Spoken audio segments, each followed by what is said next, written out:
मेरे old church में एक बहन आती थी। प्रभु मुझे माफ करे, मैं ये कभी मूर्खताएं फिर से न दोहराऊं। हमारे ओल्ड चर्च में एक बहन आती थी, वो हमेशा 8:40 को चर्च पहुंचती थी। 9 9 सवा 9 बजे हमारी मिनिस्ट्री पूरी हो जाती थी। एक दिन मैंने उसको 9 बजे आते हुए देखा और इतना साफ था, जब भी वो आती थी उसको हमेशा ऑफिस का यूनिफॉर्म पहना हुआ रहता था। वो एक दिन आई 9 बजे, 15 मिनट वर्ड था बाकी, तो मैंने चलती हुई सभा में थोड़ा उसके प्रति बिटर हो गया। मैंने कहा ये कोई प्रभु को ऑनर नहीं है, 9 बजे आप लोग चर्च में आते हो, ये कोई माथा टेकने वाला काम थोड़ी है, वचन सुनना अलग चीज होती है। तो मैंने हंसी हंसी बातें सोची। एक दिन मैंने उस बहन से बात की, मैंने उनको कहा, बहन आपको नहीं लगता कि आप बहुत एक अलग ही वे है आपकी जिंदगी जीने का?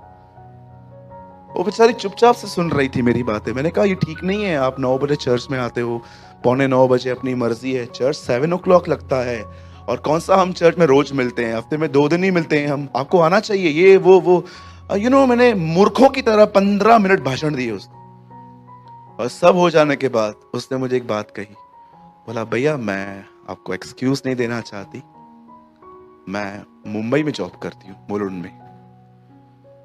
मैं जहां पर जॉब करती हूँ ना, वो मेरा काम ही 9 बजे पूरा होता है। बोलती है हाथ पैर जोड़ के मैंने बॉस को मनवाया कि जिस दिन मेरी चर्च होती है मुझे जल्दी छुट्टी मिलेगी। मेरे बॉस ने बोला 7 o'clock तो काम रहता है, बहुत सारे लोग आते हैं, ड्रेसेस दिखानी है। बुटीक में काम करती थी वो।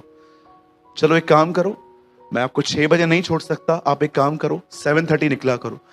7:30 वो मुझे बता रही थी, मैं दौड़ के ट्रेन पकड़ती हूँ, उल्लासनगर स्टेशन पे उतरती हूँ, वहां से रिक्शा पकड़ती हूँ और बोलती है ब्रदर ये जो वॉच वाला है ना जो आपके बाहर, वहां से लेके आपके चर्च तक से 100 मीटर का रास्ता है, वो दौड़ के आती हूं कि अंत के 15 मिनट को सुन पाऊं। मैं जब उस बहन को सुन रहा था ना, मैंने घर पे जाके नाक रगड़े, ये देखिए ऐसे। मैंने कहा प्रभु मैं इतना मूर्ख कैसे हो सकता हूं? मैं किसी की मजबूरी नहीं समझ रहा, मैं उसको जज कर रहा हूं।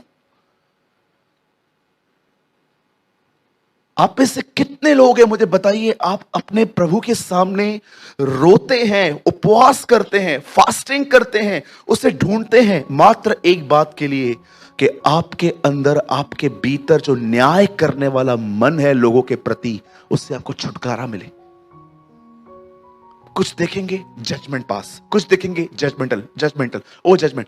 आपको पता है क्यों आप में से कुछ लोगों से लोग मिलना तक पसंद नहीं करते? जानते हो उसका कारण क्या है? उनको पता है आपके सामने बैठना मतलब एक जज के सामने बैठना है। ये पूरा लाइफ स्कैन कर देंगे हमारा और रिपोर्ट दे देंगे तुम ऐसे हो। मुझे एक बात बताइए, जब मैं आपसे मिलता हूं तो क्या मुझे आप में गलतियां नहीं दिखती? तो क्या मैं आपकी कॉलर को पकड़ पकड़ के बोलता हूं ये ठीक कर, ये ठीक कर? अरे परमेश्वर खुद ही डील करेगा ना, तुझे करना क्या है?